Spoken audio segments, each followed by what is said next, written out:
Tridnevna delavnica v Kranjski Gori pod vodstvom snemalca in montažerja Gorazda Orešnika je bila namenjena vsem gluhim in naglušnim, ki so se želeli seznaniti s filmsko in video opremo ter njeno uporabo. Na delavnici so imeli možnost pridobiti nova znanja s področja snemanja in montaže posnetkov.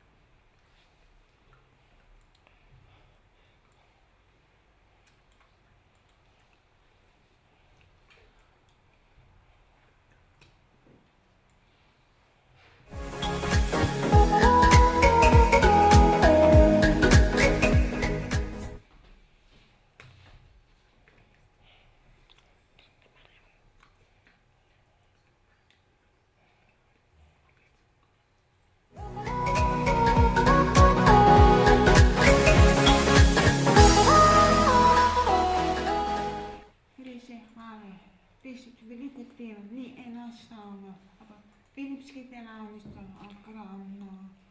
Se bi učila pa še naprej.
Udeleženci te delavnice so z mentorjem naredili 2 filma za filmski festival gluhih, ki bo svoja vrata odprl 18. novembra v kulturnem središču evropskih vesoljskih tehnologij Ksevt v Vitanju, organizator pa je Medobčinsko društvo gluhih in naglušnih Slovenske Konjice.